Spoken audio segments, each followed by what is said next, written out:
What's up, guys? We are still here at Puerto Vallarta, the beach.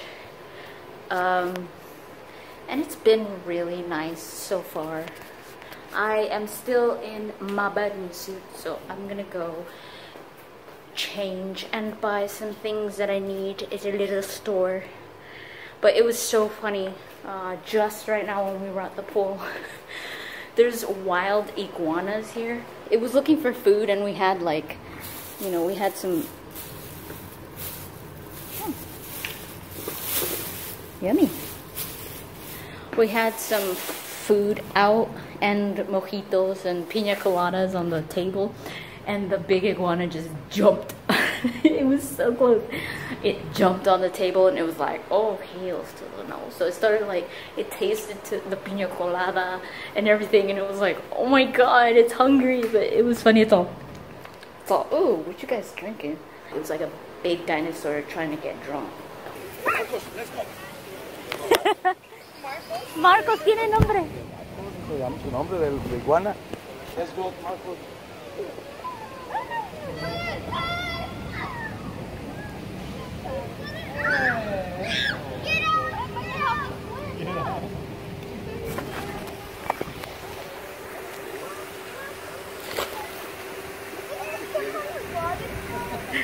Bye, Marcos. We'll call you when the mojitos are ready. It's happy hour time. He's out there.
Today, Puerto Vallarta, and it's Cinco de Mayo, but guess what?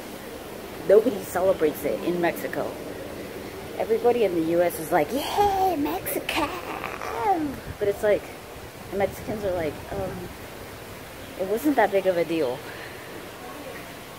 It's, Mexican, independence is September 15th, so it's not the 5th of May. But yeah, we're leaving. I can't even explain how cool this morning was. We're already back from Puerto Vallarta, so we're back home. I woke up and I got out of when I went outside, I was like, the hell's that? On the floor, there was a tiny hummingbird, like literally that big. It was, oh.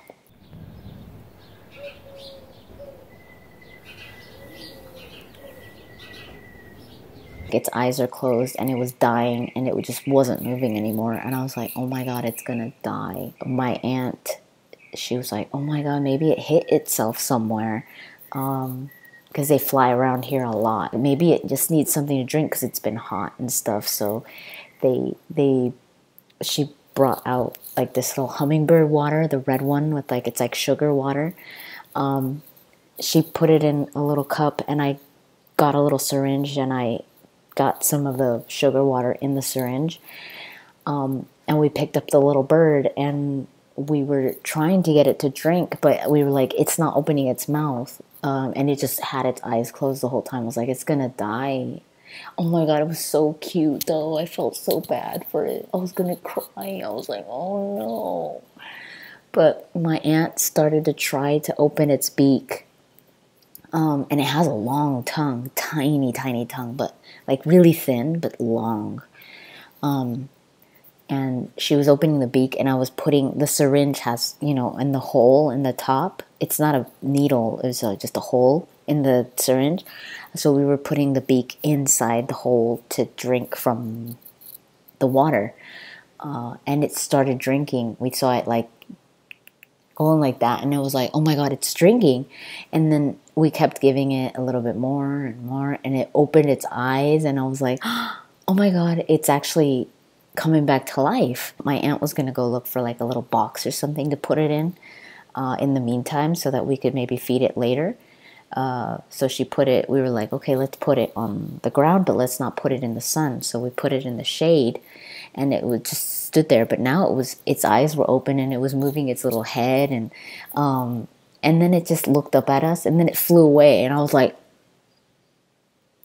oh my God, we just saved a little hummingbird. Yesterday we saw a hummingbird nest, and we saw a little hummingbird on the nest, like literally right outside of our door. So it was like, we were wondering, we were like, is that the hummingbird? Was that it? Like, was it sitting on the nest for so long that it didn't even eat? And it was just starving. So I don't know if that was it, if it's the same little hummingbird, but if it is, oh, we just saved the little mama hummingbird. Oh, a mummy bird.